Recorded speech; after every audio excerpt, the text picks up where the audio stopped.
Hi students, morning. So இப்போ இந்த வரக்கூடிய யூனிட் டெஸ்ட்டுக்காக நான் க்ரியேட் பண்ணியிருக்கக்கூடிய 1 மார்க் கொஸ்டின்ஸ். ஸோ இதை நீங்கள் பயன்படுத்தும் பொழுது கண்டிப்பாக அதுக்கான பலன் உனக்கு கிடைக்கும். சரியா? Okay. First, when a glass rod is rubbed with silk cloth, the number of charges transferred is in the order of 10 power 10. Second, the number of electrons in 1 coulomb of negative charge is 6.25 into 10 power 18. The Coulomb constant K, that is equal to 1 by 4 by epsilon naught. Value of Coulomb constant is 9 into 10 power 9 n m square c power minus 2. K is equal to 1 by 4 by epsilon naught சொன்னோம் இல்லையா? அதில் epsilon naught அப்படிங்கிறது permittivity of free space. அதோட value 8.854 into 10 power minus 12 c square n minus 1 m minus 2. இந்த epsilon நாட்டோட value சொல்லியிருக்கேன் இல்லையா? அதில் இன்னும் 2 டேர்ம் இருக்குது. எப்சிலான் ஒன்று இருக்குது, எப்சிலான் ஆர்னு ஒன்று இருக்குது. எப்சிலான்ங்கிறது பெர்மிட்டிவிட்டி ஆஃப் த மீடியம், அதை நம்ம எடுத்துக்கிற மீடியமை பொறுத்து மாறும்.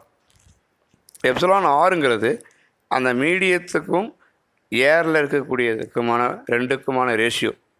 ஓகே. ஸோ அப்போ அந்த வேல்யூ எப்படி இருக்குது? For vacuum or air, epsilon r is equal to 1. For all other medium, epsilon r is greater than 1. Okay. Sixth question. When the charges are in motion, the force which comes with the Coulomb force is Lorentz force. ஏன்னா first லெசனில் நம்ம electrostatics, அதாவது charges at rest, அப்போ வரக்கூடியது coulomb force மட்டும். அதே நேரம் charges மோஷனில் இருந்ததுன்னு சொன்னால் கூலும் ஃபோர்ஸோடு சேர்த்து லொரன்ஸ் ஃபோர்ஸும் வரும். Next, the distance between the two charged sphere is much greater than the radii of the sphere. The distance between the two charged spheres is much greater than the radii of the spheres. Reason behind a charged comb attracts an uncharged piece of the paper. That is, the electric force is greater than the gravitational force. Electrostatic force is greater than, very greater than gravitational force. Next, the concept of the electric field introduced by Michael Faraday. The concept of the electric field introduced by Michael Faraday. SI unit of electric field, இதுக்கு 2 இருக்குது. ஒன்று NC inverse, இன்னொன்று VM inverse. Okay. For the positive source charge, field is radially outward. For negative source charge, field is radially inward. Okay.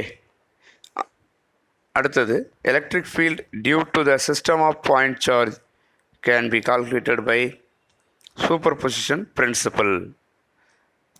இப்போ sum of the quantity, அதுக்கான expression, அதுக்கான யூனிட்ஸை நான் இப்போ சொல்ல போகிறேன். Linear charge density expression lambda is equal to Q by L. Surface charge density expression sigma is equal to Q by A. Volume charge density rho is equal to Q by V. இது expressions. So இப்போ இதுக்கு கரஸ்பாண்டிங்கான units, linear charge டென்சிட்டிக்கு coulomb metre inverse, surface charge டென்சிட்டிக்கு coulomb metre power -2, வால்யூம்க்கு coulomb metre power -3. லீனியர்னா length, அதனால் ஒரு டைம் லென்த்து. சர்ஃபேஸ்னால் ஏரியா, அப்போ மீட்டர் ஸ்கொயர் நமக்கு வரும். மேலே கொண்டு போகும்போது -2. வால்யூம்னா மீட்டர் க்யூப், மேலே கொண்டு போனால் -3. Okay. In electric dipole the center of the positive and negative charge do not coincide. Electric டைபோல்ஸில் centre of positive and negative charges வந்து கோயின்சைட் ஆகாது. எக்ஸாம்பிள்ஸ் பார்த்தீங்கன்னா CO, H2O, NH3, HCl. Okay. The SI unit of dipole moment coulomb metre. C கேபிட்டலில் போடணும், M small லெட்டரில் வரணும். The magnitude of the E at points on the dipole axis is twice the field at equatorial plane. அதாவது axial line கொஸ்டினில் கிடைக்கக்கூடிய அந்த resultant எப்படி இருக்குதுன்னா, ஈக்குவேட்டர் லைனில் கிடைக்கக்கூடிய ரிசல்ட் மாதிரி டபுளாக இருக்குது, twice. Next, electric field due to the dipole varies as 1/r³. ஏன்னா நமக்கு அது ஃபார்முலா பார்த்துருப்பீங்க. E is equal to 1/4πε0 into 2p/r³. Okay. And E due to point charge varies as 1/r². Right? Next, electric potential depends only on the electric field of the source and not test charge. Right? Next, electric potential due to dipole falls as 1/r² and potential due to the point charge falls as 1/r. Electric ஃபீல்டில் பார்க்கும்போது 1/r³, point சார்ஜுக்கு வரும்போது 1/r². Okay.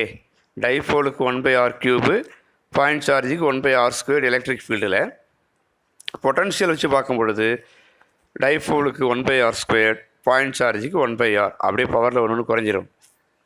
Relative permittivity of the water value வந்து εr is equal to 80. So அதனால தான் water வந்து ஒரு good சால்வெண்ட்டாக act பண்ணுது. If the four charges kept at the corner of the square, then the work has to be done for assemble the charges at the center is 0. 4 சார்ஜஸை 4 corner of ஸ்கொயரில் நம்ம fit பண்ணுறேன். அப்போ அதை சென்டரில் கொண்டு வரதுக்கு நாம் செய்யக்கூடிய வேலை 0. மேக்னிடியூட் ஆஃப் த டார்க், நம்ம டார்க்குக்கு ஃபார்முலா பார்த்துருக்கோம். τ is equal to PE sin θ. அதை பேஸ் பண்ணி தான். Magnitude of the torque is maximum when theta is equal to 90 degree. Magnitude of torque is minimum when theta is equal to 0 degree. In uniform electric field, it experiences torque only. In non-uniform electric field, along with the torque, a force is experienced. The SI unit of electric flux, N m square C minus 1. N m square C minus 1. If the angle between DA and E is less than 90 degree, then the flux is positive. If the angle between DA and E is greater than 90 degree, then the flux is negative.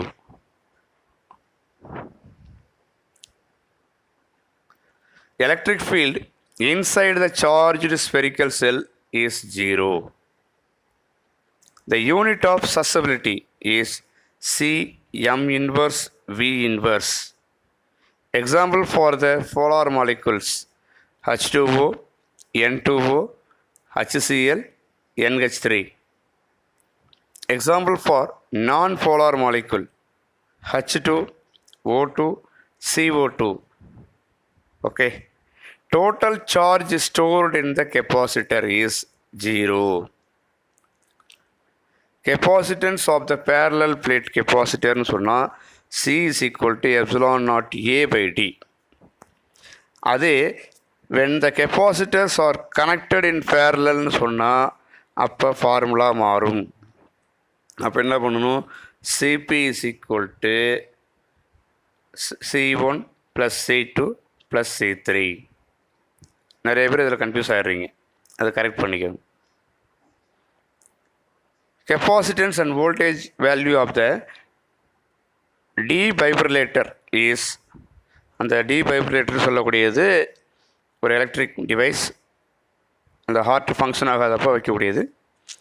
அதில் use பண்ணக்கூடிய capacitance and voltage பார்த்தீங்கன்னா 175 microfarad 2000 volt. The surface charge density is inversely proportional to the radius of the sphere. Okay, so இதோடு சேர்த்து நீங்கள் book back 1 மார்க்கையும் படிக்கணும். இது first lesson over.